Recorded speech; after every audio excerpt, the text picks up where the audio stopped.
There are two types of fault that you're likely to get with electrical circuits: an open circuit or a short circuit, and the two are very different. Let's take a look at this. We've applied 12 volts to the track.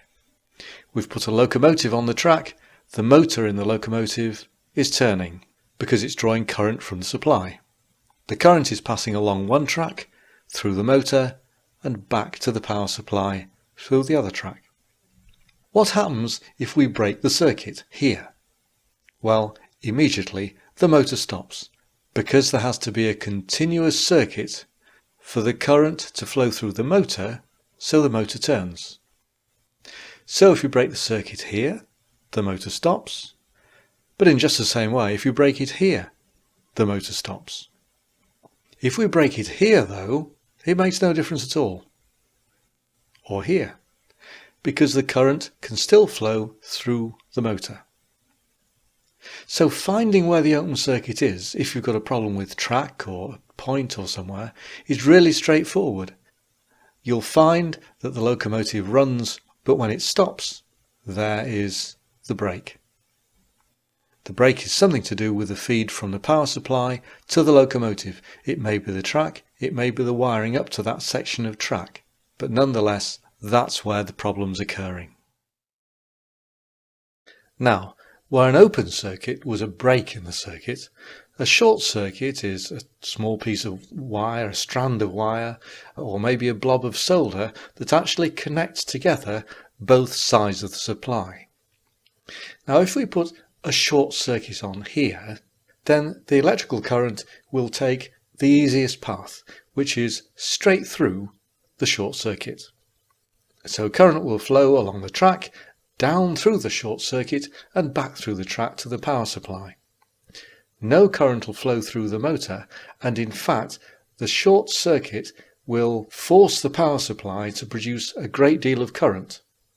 Now, sometimes the power supply will get hot, but more often than not these days there's a protection circuit within the supply that will cut off the supply if the current gets too great. This is particularly true with DCC circuits. They're extremely sensitive to short circuits. So initially then, the short circuit here will draw current and stop the motor turning. After that, a trip comes into play, and that removes the current completely from the circuit until you can find out what the problem is. If we move the short circuit to here, then exactly the same thing happens. Again, the current finds the easiest path, which is through the short circuit, bypassing the motor. So now we haven't got that nice convenient situation where we can identify where the short circuit might be. Okay, let's apply some of those principles now to a layout. We'll keep it a simple layout of this oval. We'll have a common return, which will link to both sides of the oval, and we'll split it into 4 sections. We'll bring a red lead out of each section and bring it down to a section switch. For convenience, we'll label each section 1, 2, 3 and 4, and we'll label the switches just the same way. Controller 1 will be connected to one side of the switches, and controller 2 to the other side. So that's our layout. So now we've got our circuit, let's simulate a fault. Let's assume that everything works okay except that nothing runs on section 1 of the track.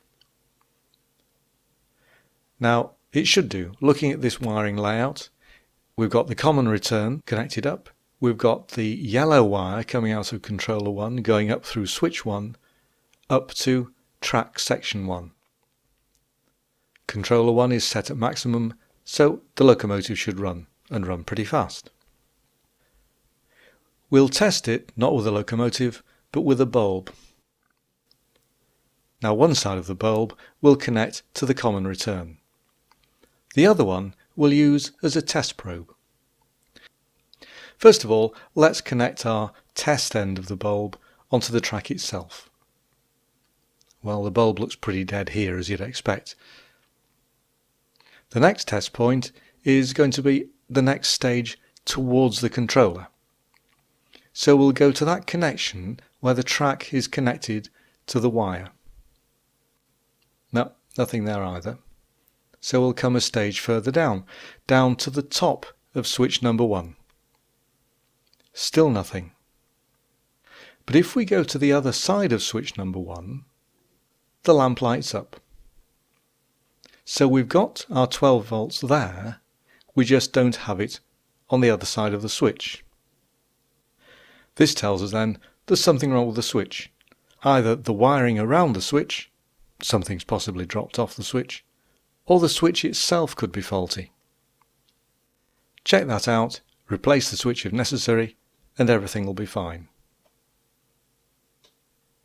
Now you can use just the same principles for finding any fault on any section of the track. Use a logical process working back from the track until you find the voltage that you need. Now finding a short circuit will need a different approach. What we have working with us though is that most controllers have some sort of a trip or a cutout. And we can use this trip as an indicator of where the short circuit is likely to be. Let's first of all show these trips as little red lights on each controller.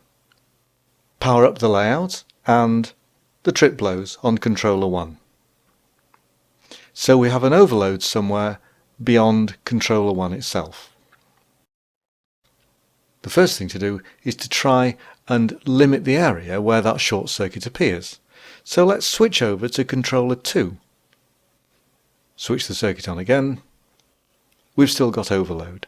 So our problem lies somewhere on the layout that's beyond both controllers. The next thing to do is to isolate the fault further, so we can isolate each section of the track. This is a huge benefit. Even if you have DCC, it's a huge benefit of having track sections on the layout.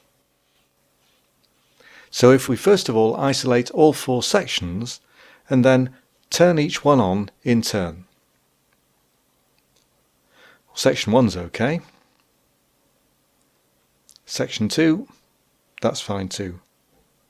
But when we switch section 3 on, the trip light lights up. So our fault is somewhere on section 3 of the layout.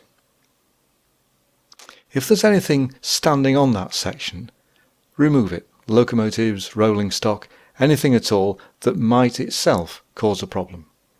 If the trip still lights now, then the fault has to be in the wiring up to that section or something lying across the track itself.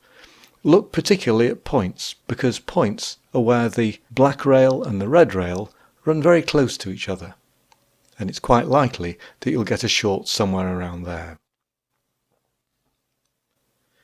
If the trip doesn't blow, with all the rolling stock off, then the problem is somewhere in the rolling stock.